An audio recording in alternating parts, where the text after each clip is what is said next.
Sir అసెంబ్లీకి రాకపోతే జగన్మోహన్ రెడ్డి గారి సభ్యత్వం రద్దయిపోద్ది. అసెంబ్లీ 60 పని దినాల్లో ఎలాంటి సమాచారం లేకుండా గైర్హాజరైతే ఆటోమేటిక్గా సభ్యత్వం రద్దు అవుతుందని రఘురామకృష్ణరాజు అనడం, ప్రతిపక్ష హోదా లేకపోతే మాట్లాడేందుకు సమయం లభించదన్న జగన్ వాదన కరెక్టేనా కాదా అన్నది ఇప్పుడు జరుగుతున్న చర్చ. కంటెంట్ ఉంటే స్పీకర్ సమయాన్ని ఇస్తారు, సభాపతి స్థానంలో ఎవరు కూర్చున్నా అధ్యక్ష అనాల్సింది. ఈ అధ్యక్ష అని అనాల్సి వస్తుందేమో రఘురామకృష్ణరాజుని అని చెప్పి ఈయన వెళ్ళలేదని ఒక వాదన. ప్రతిపక్ష హోదా లేకపోతే మాకు ప్రయారిటీ ఎవరు, మేము వెళ్ళి అక్కడ ఏం చేయాలి, అదేదో మేము బయట ప్రజలతోటే ప్రజల సమస్యల మీద పోరాడతామన్నది జగన్మోహన్ రెడ్డి గారిది. అయితే అసెంబ్లీకే వెళ్ళకపోతే అసలు జగన్మోహన్ రెడ్డి గారి సభ్యత్వమే రద్దయిపోద్దని మరొక వాదన.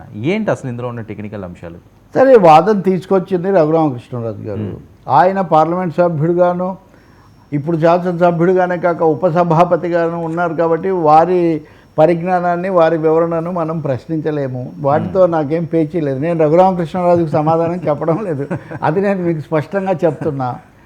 కానీ 60 రోజులు వెళ్ళకపోతే సభ్యత్వం రద్దు అవుతుందని ఎక్కడా ప్రపంచంలో ఎక్కడ లేదు.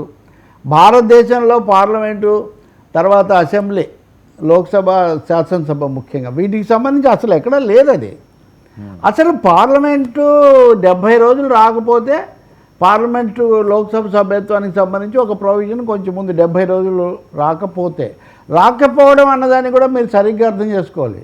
సంతకం చేస్తే వచ్చినట్టే.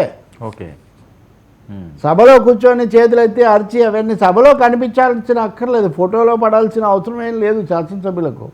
సుబ్రహ్మణ్య స్వామి లాంటి ఇప్పుడు చాలామంది అట్లా అయితే అనేక సార్లు పార్లమెంటుకు నెలల తరబడి వెళ్ళిన వాళ్ళు వెళ్ళి ఒక రోజు సంతకం చేసి ఇవి వస్తూ ఉంటారు వాళ్ళకున్న సంబంధాలను బట్టి. పోనీ ఇక్కడ చెక్కింగ్ సంతకాల మీద ఎక్కువ పెట్టారనుకుంటే కూడా అసలు ఎన్ని రోజులు పనిచేస్తుంది తెలుసా అండి? మ్యాక్సిమం సగటున 22 రోజులు. 2022లో అయితే 30 రోజులు కూడా పనిచేయలేదు శాసనసభ.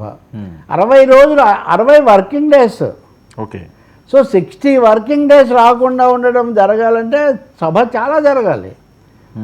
ఉదాహరణకు అయ్యన్న పాత్రుడు ఇప్పుడు స్పీకర్ అయిన తర్వాత సగటున 70 రోజులు జరిగితే బాగుంటుంది ఏడాదికి సభ అని ఒక ప్రతిపాదన చేశారు. అది ఎక్కడ కామన్వెల్త్ సమావేశంలో. అది ఇంకా రాలేదు, ఊరికే ఆయన ఒక ప్రతిపాదన చేశారు.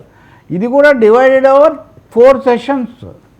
అందుకని 60 డేస్ ఒక సభ్యుడు 60 వర్కింగ్ డేస్ రాకుండా ఉండటం అనే పరిస్థితి సాధారణంగా ఉత్పన్నం కాదు. అసలు అన్ని రోజులు సభ జరగదు. కొన్ని సభలు జరుగుతాయి. కేరళ సభ అయితే 140 డేస్ దాకా జరుగుతుందట. అక్కడ పొలిటికల్ ఇది చాలా ఇదిగా ఉంటుంది కాబట్టి అందువల్ల ఈ పరిస్థితి రాదు. ఇకపోతే 191వ దీని సెక్షన్ 191 దాని ప్రకారము ఇటువంటిది ఏం లేదు. డిస్క్వాలిఫికేషన్కి సంబంధించి చాలా అంశాలు చెప్తుంది. అంటే ఒకటి, ఎన్నికైన పార్టీ నుంచి అదే అర్హత అనర్హత అయితే శిక్ష పడితే, ఆయన పౌరసత్వం విదేశీ, ఇప్పుడు మన చెన్నమనేని రమేష్ అయినట్టుగా పౌరసత్వం ఈ దేశంది కాదని రుజువైతే, మూడవది ఇంకా కొన్ని రకాల కేసులు ఆరోపణలు వస్తే అలాంటప్పుడు ముఖ్యంగా 2 రకాల పదవులు అంటే ఆఫీస్ ఆఫ్ ప్రాఫిట్ ఇంకొకటి కలిగి ఉంటే, సోనియా గాంధీ మీద వీళ్ళు నడిపారు కదా, ఇది రాజీవ్ గాంధీ ఫౌండేషన్కి మేము చైర్మన్గా ఉన్నారు, అక్కడ ఆదాయం ఇక్కడ ఆదాయం పొందుతున్నారని, అంటే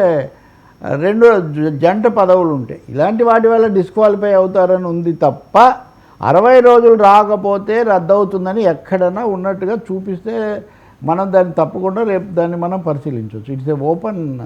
ఇది అనవసరమైన ఒక రాజకీయ చర్చ. లేదా రాజకీయ నేను నిన్న మీకు బలంగా చెప్పాను సభకు రావాలి నాగబాబు అవన్నీ. బట్ దాన్ని మరి ఇవన్నీ తెలిసిన వాళ్ళు ఎందుకు కొంతమంది ఇలా మాట్లాడుతున్నారో నాకు తెలియదు. కానీ ఇకపోతే రెండోది టెక్నికల్. ప్రతిపక్ష హోదా లేకపోతే రాను, ముఖ్యమంత్రి కాకపోతే రాను అనే హక్కు ఎవరికి లేదు. నేనే ప్రతిపక్షం. ఇప్పుడు ఉదాహరణకు మీరు అంటారు మా ఛానల్లే ఖచ్చితంగా మాట్లాడుతుంది అంటారు. మీ క్లెయిమ్ మీరు చేసుకోవాలి, మీరు నిలబడాలి తప్ప ఎవరో దీనికి మెచ్చి మేకతోలు కప్పడం అనేది ఏమీ ఉండదు ప్రజాస్వామ్యంలో కానీ సమాజ జీవితంలో కానీ. అందుకని మీరు గట్టిగా ప్రతిపక్ష నాయకుడిగా మీరు మాట్లాడే బదులు వాడు టైం ఇస్తే నేను మాట్లాడతాను, టైం ఇటు కాబట్టి నేను పోను, ముందుగా నాకు బాండ్ పేపర్ మీద రాసి ఇవ్వాలంటే ఎవరు రాసిస్తారు? కాబట్టి అదేం జరగదు. అయితే ఈయన ఆర్గ్యుమెంట్ ఏంటి? కంటెంట్ ఉంటే సమయం ఇస్తారు. కంటెంట్ ఉంటే సమయం చంద్రబాబు దగ్గర కంటెంట్ లేదా, జగన్ లేదా, రాహుల్ గాంధీ దగ్గర లేదా? కంటెంట్ ఉంటే ఏమి ఇవ్వరండి. తప్పకుండా వాళ్ళ కంటెంట్ వాళ్ళు చూసుకుంటారు.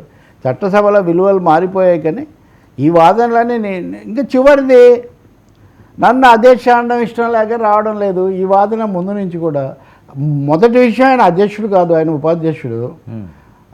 స్పీకర్స్ ప్యానల్ ఒకటి ఉంటుంది, ఐదుగురు లేదా ఇట్లా, వాళ్ళలో ఎవరున్నా మీరు కూర్చున్నా కానీ అధ్యక్ష అనాల్సిందే. ఆయన కానీ అసెంబ్లీకి వస్తే ఈయనే కూర్చుంటారని కదా.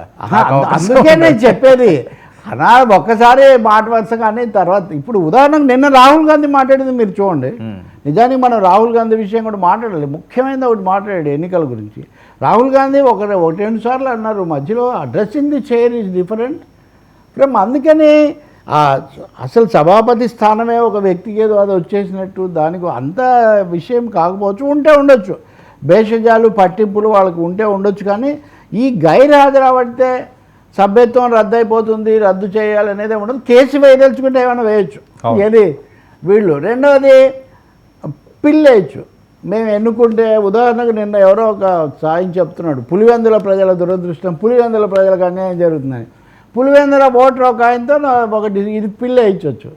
మేము ఆయన ఎన్నుకుంటే ఆయన అసలు ఆ సభకు పోవడం లేదు, మా ఇది చెప్పడం లేదని. అంతే. ఇదంతా కూడా లిటిగేషన్ కార్యక్రమం తప్ప కాన్స్టిట్యూషన్ అయితే మటుకు అలాంటి ప్రొవిజన్ ఏమీ లేదు. సార్ జయలలిత వెళ్ళలేదు, ఎన్టీఆర్ వెళ్ళలేదు, చంద్రబాబు నాయుడు వెళ్ళలేదు, జగన్మోహన్ రెడ్డి వెళ్ళలేదు. ఇట్లాంటి కేసులు ఎన్నో ఉన్నాయి. అంటే పూర్తిగా వెళ్ళకపోవడం కాదు కదా సార్ వాళ్ళు. ఇప్పుడు ఇది ఈయన కూడా పూర్తిగానే మనం ఏం చెప్పలేమండి.